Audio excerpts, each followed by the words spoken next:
Transitions are a natural part of life and growing up. Changing schools, starting work or volunteering, moving or changing living arrangements. If you have a youth with a chronic health condition, a transition they will need to make is from children's to adult health care.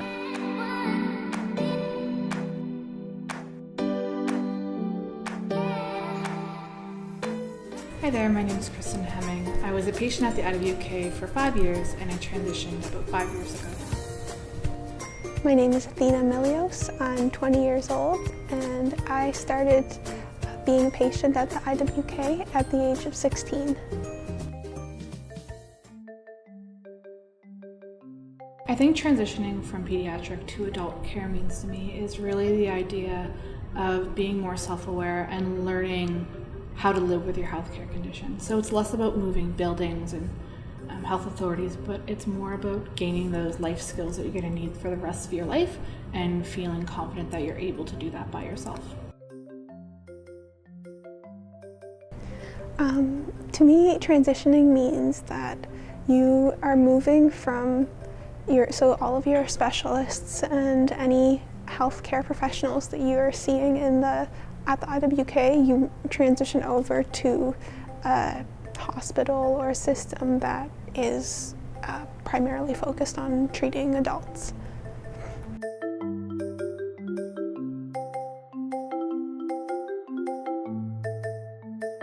So I actually didn't have much of a transition process.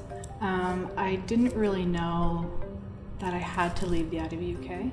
It was never really a thought in my mind until I received a letter one day in the mail that told me about my appointment at the adult care facility. So I had never really learned those steps or even knew about the steps about how I should start preparing myself for that event until it was right in my face and I didn't have anywhere to go except forward.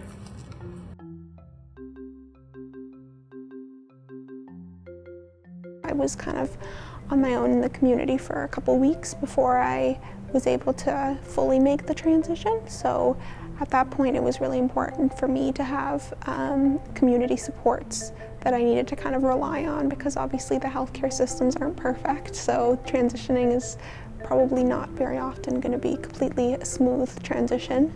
I'm much more involved in my own healthcare now. I feel more confident that I can go to my appointments, I can book appointments, and I can voice my concerns really when I need to. I feel more, I'm more self-aware, so I can tell when things are maybe starting to go badly. It's important for Kristen to understand her health because she's her only advocate, really. When you walk into a room with a physician, you need to be able to communicate well, you need to be able to advocate for yourself. Without that experience or practice, it becomes very challenging. So you go to an appointment that you may have once every 6 months, you don't write down your questions, you're nervous, you forget things, you come out, you get ready to leave, and you remember 2 things that were vitally important, and now you have to wait another 6 months before you can get those questions answered. It's really helped me learn how to take control and be proactive about my healthcare instead of kind of pushing things off and letting my parents deal with it instead. So it's really allowed me to be more independent and make more decisions on my own. Take initiative.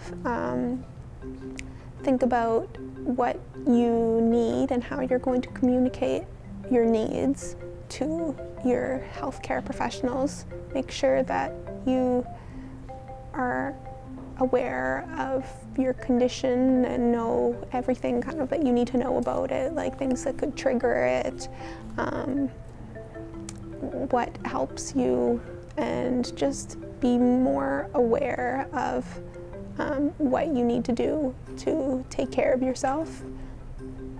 Yeah, be very aware of what helps you and what makes you worse so that you can maintain your peak kind of level of wellness and continue to function in the community, because that's really the end goal, that you can be functioning to the best of your abilities.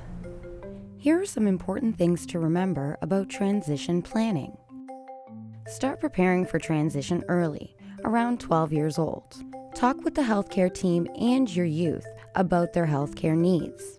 Build knowledge and independence in your youth. Get involved in transition planning and preparation.